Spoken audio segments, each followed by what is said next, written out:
Alright guys, welcome back to another episode of Toy Collector Review with me, Sergeant Geek, and in a previous video, we took a look at some of the core class from the War for Cybertron trilogy. So today we're going to actually take a look at some of the Legend class from the Transformers Generation series. They are pretty cool for the price range they come in. We're going to do some comparisons to them. So guys, let's go ahead, let's get them on the turntable and let's take a look at these figures here. Alright guys, so the first one we're going to take a look at is Powerglide. Now as you can see, he's got a little bit of the transformation joints exposed on him, especially the different coloring in the leg there. And as the bottom you can see a little bit of the robot exposed. But all in all, it's still a pretty good transformation of a plane for him. Now the next one we're going to take a look at here is Starscreen. Now this Starscreen is small and the way it transforms is kind of weird, and as you can see, it's an okay from the top looking plane. From the bottom it looks really weird. As you can see, his legs are out on the side of him. It's weird, but it is what it is. And we also have Skywarp, same thing, same transformation. And as you can see, their heads are actually exposed at the tip of the plane. All in all, like I said, the chest is exposed on these. You can actually see a lot of the robot on the bottom of these figures. But for the price that they cost and the size of these figures, I can't blame them for it. And here we have an Ultra Magnus. As you can see, here's just white and gray. It's a decent truck. The first row of the back tires doesn't actually move. It's just the first tires in the front and the back tires on the back. But you can see the legs are the only thing pretty much exposed on this figure. Other than that, everything else hides pretty well. It's a decent truck. Alright, so next on the list we have Optimus Prime. Once again, the same thing as the Ultra Magnus. The legs are exposed in the back. The center wheels don't move. They're glued on. And all in all, once again, a decent looking truck mode, other than the fact for the feet sticking up in the back. And it would have been cool if they actually made some sort of trailer style for these, but it is what it is. It's still a pretty good figure. Now this one we have here is a form of BumbleBee. Now I don't know what kind of vehicle this is, as I'm pretty sure they didn't get the license for any other licensed vehicles. To me, it kind of looks like a souped up hatchback, maybe a Honda, but it's still an okay figure. It looks like a car. Hides the robot pretty well. And the next figure we have is Cliff Jumper. Now same thing with Bumblebee. It is the exact same mold, except that it's in red instead of yellow. They really didn't change much parts when they actually did these Legend figures in my eyes. Alright, so we're gonna bring up the last figure we have here, and this one is of Blue Streak. Now once again, this is a decent looking automobile here, except for the back, which is understandable because of the transformation. But all in all, it's still a good looking little car. As you can tell by the size, it's pretty small. You can see his arms and his face at the bottom, but that pretty much goes for all these Legend class figures. So guys, let's do a quick comparison to some of the Legends to the core class, and then we'll get into their robot modes. Alright guys, so we're going to do a couple of quick comparisons here. Here is core class Optimus along with Legends class. Now as you can see, the core class is a little bit bigger, and he does have a little bit more detail, but he does also have a lot of points where you can see the joints exposed on this figure, which it makes for a great robot. But in the alt modes, you can see a lot of stuff exposed on it. Same thing goes for the Legends class as well. Only difference is, like I said, the core class is a little bit bigger. All Optimus wheels do turn on the core class, and the legs are actually straight. As you can see with the Legends class, they kind of curve in, but that's just the way these figures were back. I believe it was 2012 these figures came out. Let's do another quick comparison with one of the other figures, and then we'll move on to their robot modes. Alright guys, next up for comparison is Starscreen core class and legend class. Now they both suffer from the same problems. As you can see, they both have their chests exposed at the bottom of their alt modes, and they don't hide the head very well, as you can see on both these figures. And I can understand it because Starscream does have a black head on a white body, but at least the core class does a little bit of a better job trying to hide it. You don't see much of the transformation on it as you do with the Legends class. And the thing that really bugs me about the Legends class one, as you can see, his legs are kicked off to the side, which is really weird. He doesn't have those red thrusters on the Legends class as he does on the core class, which I actually like. They put that there. It's a really cool feature there, guys. This one I actually have to give it to the core class. It is a little bit better. But guys, let's go ahead. Let's check out these Legends in robot mode and let's see how they do.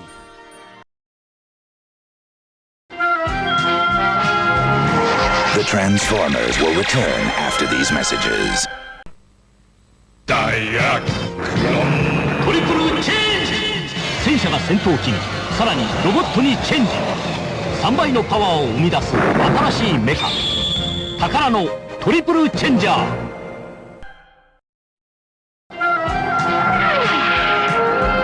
We now return to the Transformers. Alright guys, so the first one we're going to look at is Powerglide. Once my camera gets into focus, there we go. He's got a pretty good head sculpt, and all in all, he makes a very good looking robot mode. As you can see here, it's done very nice. Now this figure does have another transformation. I believe it's for Combiner series. He transforms into some sort of gun. Don't really know how to do that, would have to check the internet for it, but let's take a look at the articulation.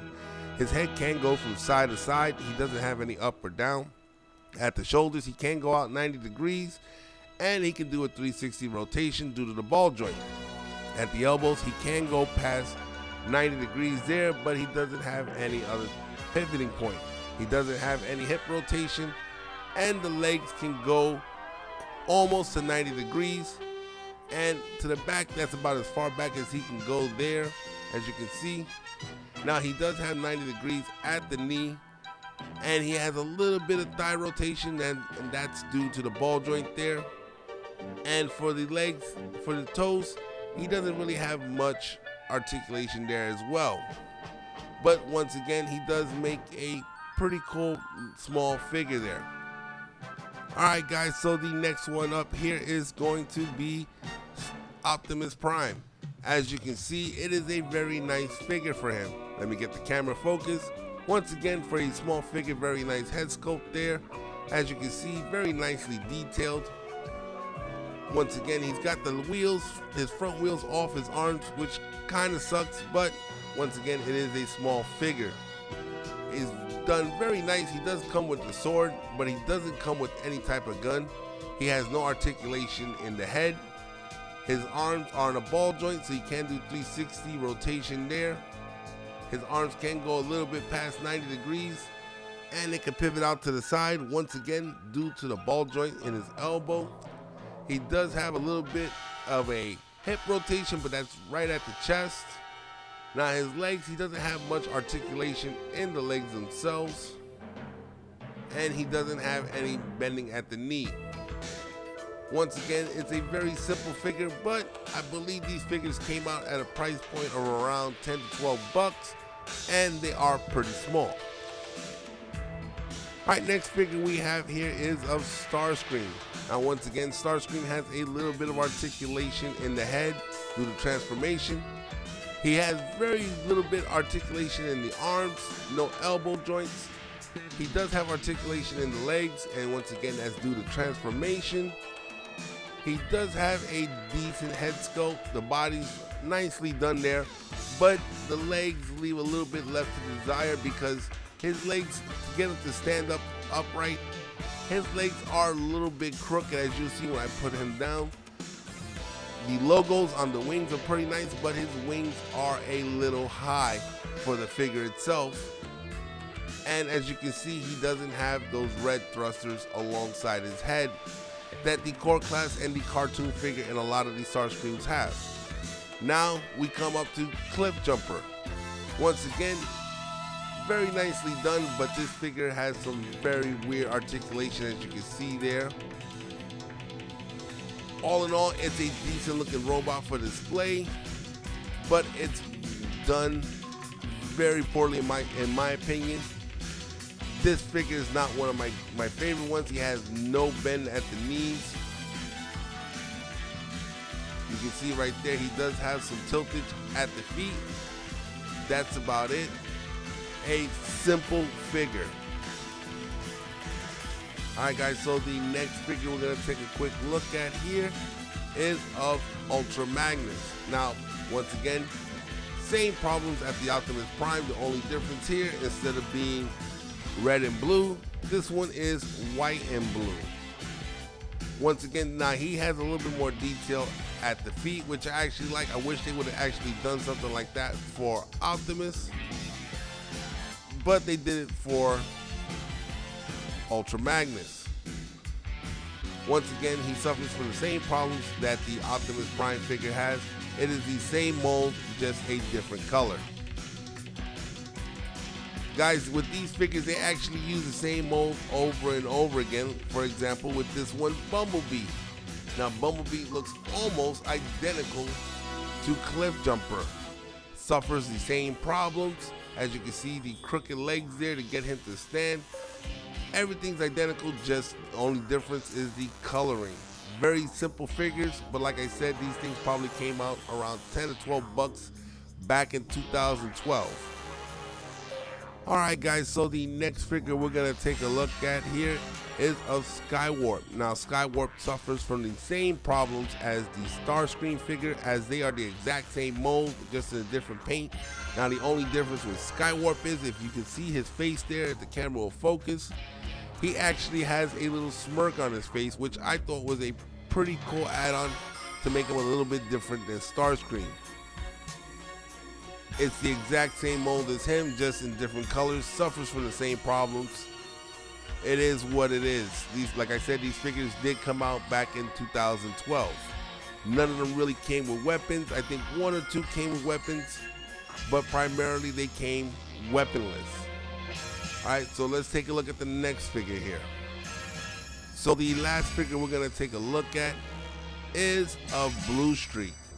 Now, Blue Streak is somewhat a little cool. Once again, I like the way they did the face on this one. The way they actually incorporate his chest in there. It's not a fake chest. They actually use the car parts for the figure himself, which is really cool.